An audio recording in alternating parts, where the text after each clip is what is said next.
Segment 3 Gold and Black Live, and Brian Newbert replaces Morgan Burke. I don't know if that's possible, but he's doing his best. No, I guess it's probably not his lifetime goal to get that done. Big shoes to fill. Kyle Charters joins us for Segment 3. Brian, we've all pontificated. Our predictions are going up. You're going to put them up here shortly. Mm-hmm. Just what are we going to see tomorrow? If you ask me personally, I think Purdue will win. Obviously, Purdue does not go into the season as any sort of known commodity whatsoever, considering all that transpired last year. But you can say everything times 10 about Western Michigan. You know, Purdue's coming off a 1-11 season. Western Michigan's coming off a 1-11 season. And they did so against lesser competition than Purdue did. They're going to run out a ton of freshmen tomorrow. Still going to presumably have a lot of the same issues they had last year. I just think Purdue will be functional enough to be able to get through this game, maybe with relative ease. But this might be the one game all year where we say Purdue is the decided favorite. Well, probably this and SIU late in September. Yeah, that sounded good. There we go. Yeah, if they, Purdue 11-point favorite, I guess it is as of this morning, and that seems to make some sense.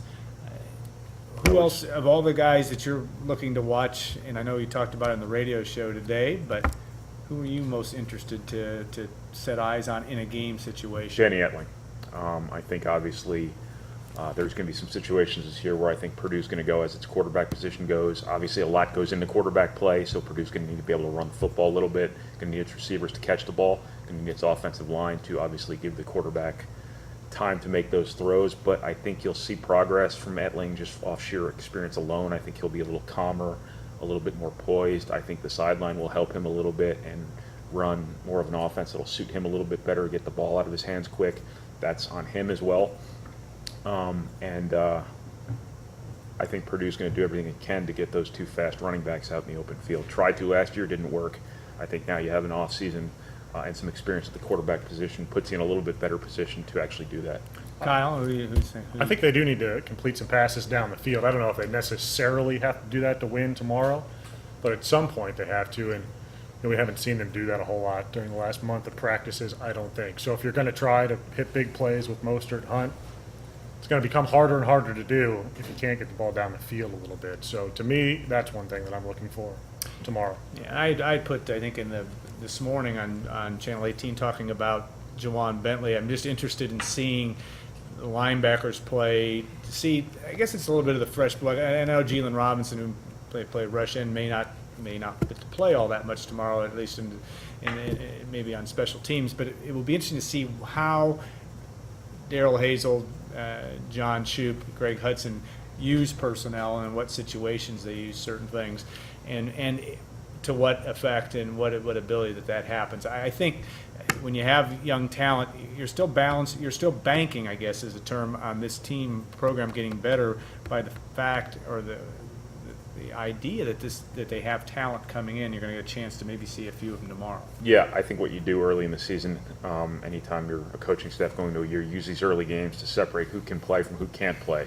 And I think Purdue right now has a number of guys who we maybe qualify as 50-50 types. So I think, especially if game conditions allow, you see them play a lot of players. You saw them do that last year at Cincinnati when they were seemingly subbing out linebackers for every play, and a lot of other positions. They were playing a lot of guys. I think that's natural to do early in the season. I'd expect them to do that again tomorrow. But this team's success doesn't rely upon those newcomers. It relies upon a whole lot of seniors who have not done a whole lot yet.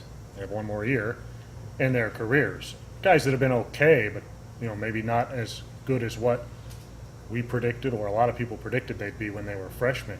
You just go down the list of Ryan Russell. It's all class. Yeah, the whole thing. Gabe Holmes, who became a part of this class. Raheem Mostert. Sean Robinson to a certain extent. Jelani Phillips. Yeah, I mean, Brandon Cottom to a certain extent. Yeah, you just keep going down the list, and wins or losses are going to be on that group for 2014 more than those young guys.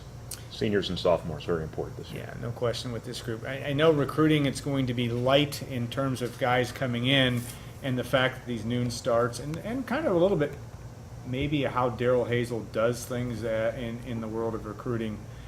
how do you see that in terms of not early visits, but also just his strategy? We've seen, what, 16 commitments is it now, or whatever the number is? 14. I'm calling it 14 and a half. Okay, 14 and a half commitments at this point.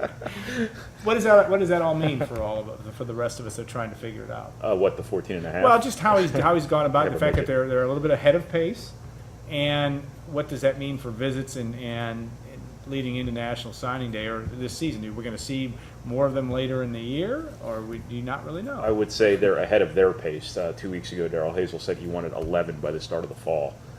They now have 14 solid ones, and one who's probably, you can qualify as a 50-50. Tyshawn Brown, the wide receiver from Georgia, has to get his test score, and then if he sticks to his plan to come to Purdue, he'll come to Purdue. But they have more commitments than they intended to have. That's probably a good thing, because you got a lot of those A-list guys you wanted before the season to get on board. As Hazel pointed out, that maybe that's, you don't want too many, because you want to go through this season and really assess your needs, see if this freshman is good, if that redshirt freshman's good, and whatnot, and see what you have to do at certain positions. So I think they're ahead of their pace, maybe a little bit too ahead of their pace. But what they're going to want to do, I think, every year is do the majority of their official visits after the season and really load up their recruiting class late in the year. If not, just completely top it off at the end of the year. One thing we haven't talked about, Kyle, and you followed it just because you've written stories in the magazine about special teams. I know we've talked about it on the site, and it's been read, been written there. What are we going to see tomorrow? There's obviously some new faces and some old faces that won jobs late to have the opportunity to do the jobs in special teams, but more the kicking game. Well, the old face that won the job late is Paul Griggs, Right. and he led going into that kick scrimmage last week. I thought Ian McDougal had a better day, but I think, maybe the experience, at least the experience at Purdue, and Griggs wins out. I think, Stacy, who listened pretty intently to the Hazel radio show last night, sort of gleaned from that it's not maybe solid for Griggs in that job, and we might see McDougal. But, yeah, I mean, you look at Purdue's special teams, and, they should be pretty good again in the return game. I think it'll be interesting to see how Mostert and Hunt are used, and if they're used every time out there on the return team, because they're going to be heavily involved in the offense as well. Purdue has to be better in punt returns, but the defense needs to force some teams to punt. Mm-hmm. That's pretty evident. That's helpful. So, I think it can be something that is a net positive for Purdue. They do need to kick field goals and make them. As you get better, as your team gets better, 3 points will start to matter. It's hard to say last year that 3 points mattered a heck of a lot of times, but if you're playing in close games, they're going to start to matter. But it was disconcerting at times when you couldn't convert 37-yard field goals. I mean, even when you're trying to score it'll be points. even more so this year when you're trying to hit one to change a score from 6 to 9 with 6 minutes to go in the fourth quarter. Yeah, because I think that's the thing where, again, looking for a team that's operating on all cylinders, when one would think that the kicking game is going to have to come through to be able to do that consistently. That's probably stating the obvious. Brian, what other words of wisdom are you going to write here in terms of, you always have something somewhat humorous in terms of looking at the opponent. What about Western Michigan? It's the Broncos, and any ideas for? Well, there's a lot of boat rowing Yeah. going on at Western Michigan, so that seems like a pretty easy target to make fun of. So that's pretty much the crux of my prediction. Yeah. Always a highlight of the week is because it usually means the week has kind of come to an end, but it really doesn't mean the week has come to an end because it kind of just starts too for the gang starting Never like ends, this. Al.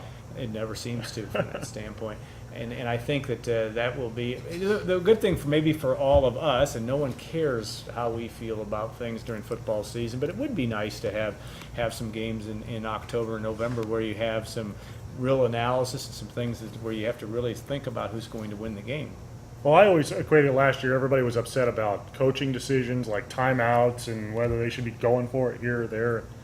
My analogy was, a golf ball. When it starts to matter what golf ball I hit on a Saturday, then I'll be pretty happy. When it starts to matter exactly what decisions Darrell Hazel's making at the end of halves or at the end of games with timeouts, then I think people should be a little more happy because it didn't matter last year. So hopefully those kind of things will matter this year. I would expect to see a more competitive football team this year.